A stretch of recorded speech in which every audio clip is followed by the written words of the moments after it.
क्या Jaggi city centre के पास किसी तरह की कोई एनओसी है? कोई एनओसी नहीं है सर। चाहे वो फायर की हो, चाहे वो सीएलयू की हो, चाहे बिल्डिंग प्लान की हो, किसी भी तरह की, कोई चाहे डिफेंस की हो, किसी भी चीज की कोई एनओसी नहीं है।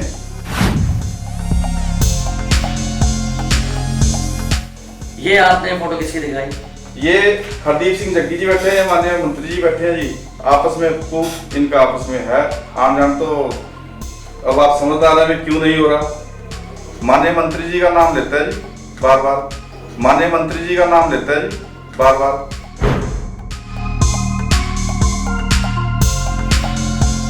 म्युनिसिपल कॉर्पोरेशन ने खुद ही लेटर लिख के ये दिया है कि आप प्रिंसिपल सेक्रेटरी टू गवर्नमेंट को लिखा था लेटर। ये उसमें लिखा गया था कि जैसे ये 142 या जो 151 नंबर नक्शे जो भी होते हैं वो जो थे वो रेजिडेंशियल पास हैं।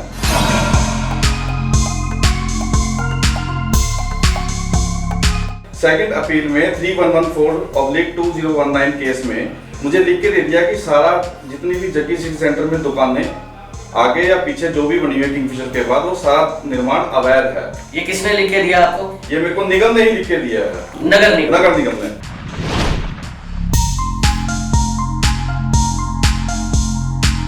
तो फिर एनओसी नहीं है, सीएलयू नहीं है, तो ये इतना बड़ा जहाज बन कैसे गया? सर इसका तो भाजपा सरकार जाने या मंत्री जी जाने, और डिप्टी कमिश्नर और Partha Gupta ji commissioner municipal corporation, इनकी शय के बगैर तो नहीं चल सकता ये। ਸਤਿ ਸ੍ਰੀ ਅਕਾਲ ਦੋਸਤੋ, ਮੈਂ ਸੋਮ ਸਹੋਤਾ ਤੇ ਤੁਸੀਂ ਵੇਖ ਰਹੇ ਹੋ A1 ਪੰਜਾਬੀ ਟੀਵੀ। ਅੱਜ ਦੇ ਇਸ ਐਪੀਸੋਡ ਵਿੱਚ ਦੱਸਾਂਗਾ ਇੱਕ ਅਜਿਹੇ ਸ਼ਖਸ ਬਾਰੇ ਜੋ ਬਹੁਤ ਹੀ ਚਲਾਕ ਤੇ ਸ਼ਾਤਰ ਹੈ। ਉਸ ਬਾਰੇ ਦੱਸਾਂਗਾ ਕਿ ਕਿਸ ਤਰ੍ਹਾਂ ਬੱਬੀ ਤੋਂ ਬਣਿਆ ਸਰਬਜੋਤ ਸਿੰਘ ਜੱਗੀ।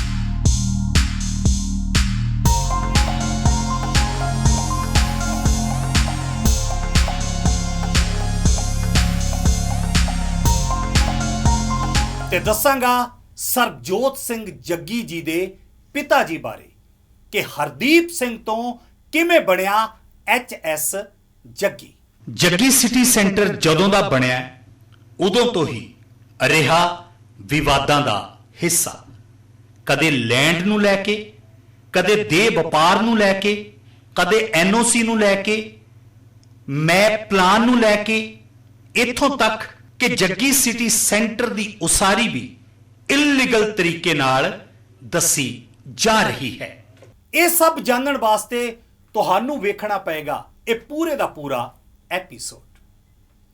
ਇਹ ਤਾਂ ਤੁਸੀਂ ਵੇਖ ਹੀ ਲਿਆ ਹੈ ਕਿ ਜੱਗੀ ਸਿਟੀ ਸੈਂਟਰ ਦੇ ਵਿੱਚ ਕਿਸ ਤਰ੍ਹਾਂ ਸਪਾ ਦੇ ਨਾਮ ਤੇ ਦੇ ਵਪਾਰ ਪਰੋਸਿਆ ਜਾ ਰਿਹਾ ਹੈ।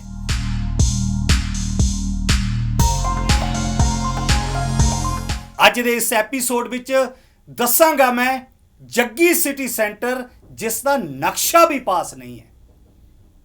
ਜੇਕਰ ਨਕਸ਼ਾ ਹੀ ਪਾਸ ਨਹੀਂ ਹੈ ਤਾਂ ਫਿਰ CLU ਬਾਰੇ ਆਪਾਂ ਕੀ ਕਹਿ ਸਕਦੇ ਹਾਂ। क्या जग्गी सिटी सेंटर के पास किसी तरह की कोई एनओसी है? कोई एनओसी नहीं है सर। चाहे वो फायर की हो, चाहे वो सीएलयू की हो, चाहे बिल्डिंग प्लान की हो, किसी भी तरह की, कोई चाहे डिफेंस की हो, किसी भी चीज की कोई एनओसी नहीं है।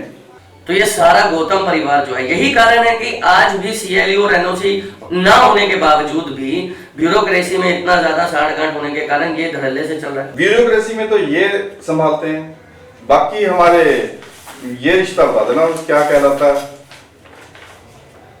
ये आपने फोटो किसकी दिखाई? ये हरदीप सिंह जग्गी जी बैठे हैं, माननीय मंत्री जी बैठे हैं जी। आपस में खूब इनका आपस में है आम जान। तो अब आप समझ आ रहे हैं क्यों नहीं हो रहा। माननीय मंत्री जी का नाम लेता है जी बार बार। ਸਿੱਧੇ ਸਿੱਧੇ ਸ਼ਬਦਾਂ ਵਿੱਚ ਇਹ ਗੱਲ ਕਹੀਏ ਕਿ ਜਦ ਬਿਲਡਿੰਗ ਪਲਾਨ ਹੀ ਕੈਂਸਲ ਹੈ ਤਾਂ ਫਿਰ CLU ਵੀ ਕੈਂਸਲ ਹੈ। ਇਹ ਲੋਕ ਦੱਸ ਰਹੇ ਨੇ ਕਿ ਇਸ ਬਿਲਡਿੰਗ ਦਾ CLU ਪਾਸ ਹੈ, ਪਰ ਅਸਲੀਅਤ ਕੀ ਹੈ ਆਓ ਸੁਣਦੇ ਹਾਂ ਮਿਸਟਰ ਅਨੂਪ राणा जी ਦੀ ਜ਼ੁਬਾਨੋਂ। पौने किले की ये लेके आए थे। पहले 2000 स्क्वायर मीटर का रेस्टोरेंट कर लिया था इन्होंने। फिर 2017 में इन्होंने होटल विदाउट बैंक्वेट हॉल की परमिशन ली थी। ठीक है जी, वो भी सिर्फ फॉर द टाइम बीइंग था कि अगर बिल्डिंग प्लान पास हो जाता है तो वो CLU की वैलिडिटी रहती है, लेकिन बिल्डिंग प्लान इनका पास नहीं हुआ। आप कहते हैं कि सीएलयू है भी है, वो भी इस समय मायने नहीं रही? नहीं सर, वो भी खत्म हो चुकी है। मतलब अब वो भी नहीं है। क्योंकि म्युनिसिपल कॉर्पोरेशन ने खुद ही लेटर लिख के ये दिया है कि आप प्रिंसिपल सेक्रेटरी टू गवर्नमेंट को लिखा था लेटर, ये उसमें लिखा गया था कि जैसे ये 142 या जो 151 नंबर नक्शे जो भी होते हैं वो जो थे वो रेजिडेंशियल पास हैं। 6 ਤੋਂ 7 ਏਕੜ ਵਿੱਚ ਫੈਲਿਆ ਹੋਇਆ ਹੈ ਜੱਗੀ ਸਿਟੀ ਸੈਂਟਰ, ਜਿਸ ਦੀ ਕੀਮਤ ਕਰੋੜਾਂ ਦੀ ਨਹੀਂ ਹੈ ਬਲਕਿ ਅਰਬਾਂ ਦੀ ਦੱਸੀ ਜਾ ਰਹੀ ਹੈ।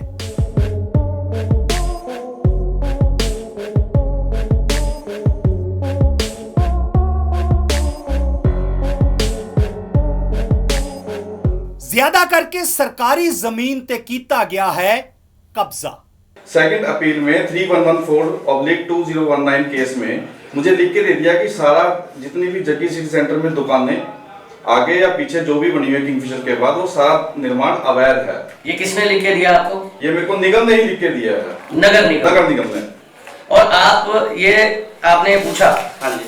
और ये कागजात है, इसमें सब लिखा हुआ है कि 3114 केस /2019 2.5 साल बाद मुझे जवाब दिया गया है। ये आपने कब लगाई थी? ये मैंने लगाई थी जी 2019 में 25/4/2019 को। और इसका जवाब कब आया? 30/9/2020। 30/9/2020 को ये 1.5 साल बाद अप्रोक्सीमेटली। तो इसमें इन्होंने कहा कि जितना भी जग्गी सिटी सेंटर का निर्माण हुआ है वो सारा अवैध है, दुकानों का निर्माण सब अवैध है। होटल को वो वैध कहते हैं? वो होटल को भी अवैध कहते हैं क्योंकि इन्होंने मोटल विदाउट बैंक्वेट हॉल की परमिशन ली थी। मोटल विदाउट बैंक्वेट हॉल हो गया मतलब उसके अंदर कोई भी शादी फंक्शन कुछ भी नहीं होगा। और एक्साइज वाले कह रहे हैं आरटीआई में कि वहां पर हम फंक्शन करने की परमिशन दे रहे हैं, लेकिन जो 27 कनाल 4 मरले जग्गी सिटी सेंटर में दबी हुई है नगर निगम की जमीन, उसको तो कोई हटाने नहीं आज तक। 27 कनाल 4 मरले की बात आपने नगर निगम की, क्या वो नगर निगम के ही नाम बोलती है जगह?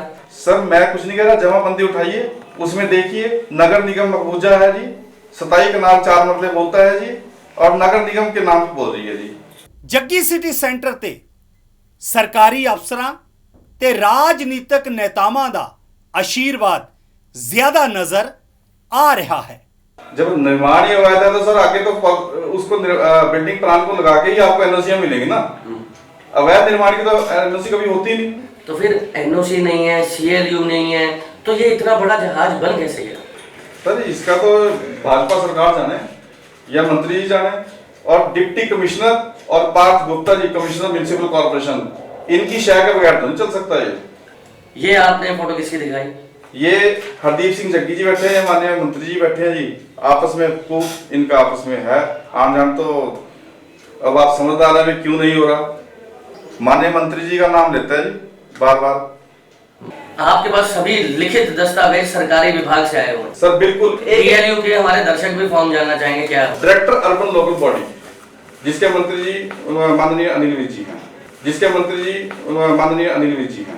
और इत्थे ये भी दसना चाਹੁੰਦੇ ਹਾਂ कि गुड़गांव ਦੇ ਵਿੱਚ MBS ਇੱਕ मॉल है और उस मॉल ਦਾ टाइटल भी क्लियर सी, पर टाइटल भी क्लियर होने करके उस मॉल ਨੂੰ गिरा ਦਿੱਤਾ ਗਿਆ।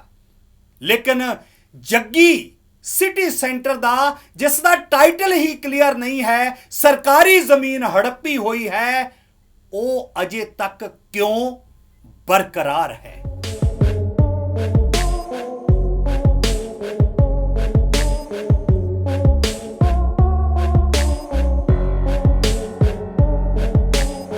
उनके पास कोई एनओसी नहीं है। जब उन्होंने लिख के दे दिया कि सारा निर्माण अवैध है तो फिर एनओसी का तो सवाल ही पैदा नहीं होता ना।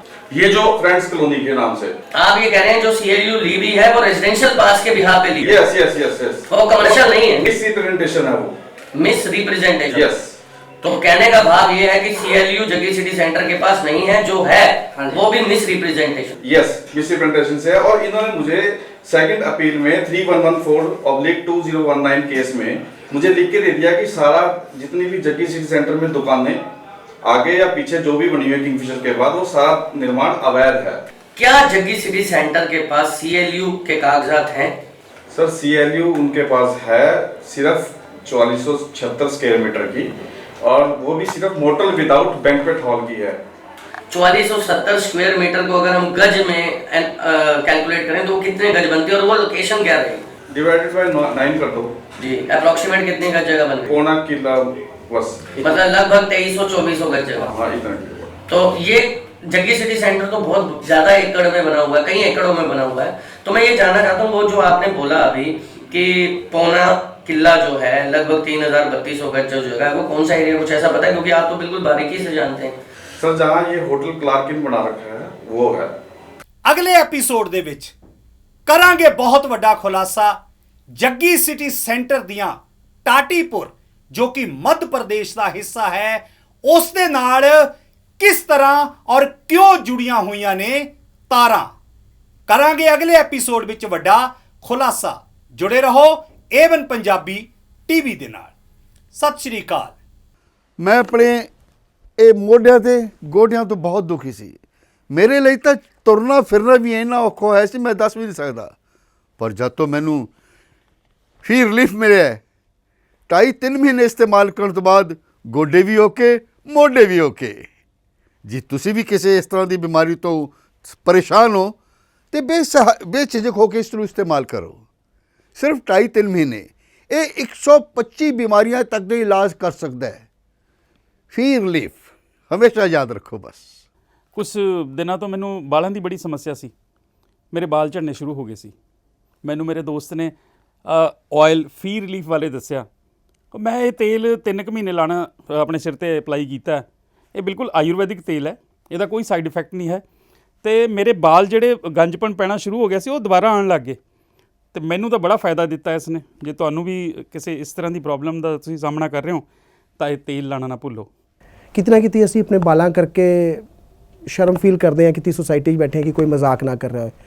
ਪਰ ਥੈਂਕਸ ਟੂ ਫ੍ਰੀ ਲੀਫ ਜਿਹਨੇ ਮੇਰਾ ਇਹ ਕੌਨਫੀਡੈਂਸ ਬਿਲਡ ਕੀਤਾ, ਜਿਹਦੇ ਲਗਾਉਣ ਨਾਲ ਮੈਂ ਮਾਰਕੀਟ 'ਚ ਹੁਣ ਬੜਾ ਹੀ ਕੌਨਫੀਡੈਂਟ ਹਾਂ ਔਰ ਇਹਦੇ ਨਾਲ ਮੈਨੂੰ ਬੜਾ ਫਾਇਦਾ ਹੋਇਆ। ਅਤੇ ਮੈਨੂੰ ਸਰਵਾਈਕਲ ਦੀ ਵੀ ਦਿੱਕਤ ਸੀ ਅਤੇ ਉਹਦੇ ਨਾਲ ਵੀ ਮੈਨੂੰ ਬੜਾ ਰਿਲੀਫ ਮਿਲਿਆ। ਇਹ ਯੂਜ਼ ਕਰੋ ਅਤੇ ਮੈਂ ਪ੍ਰੈਕਟੀਕਲ ਯੂਜ਼ ਕਰ ਰਿਹਾ।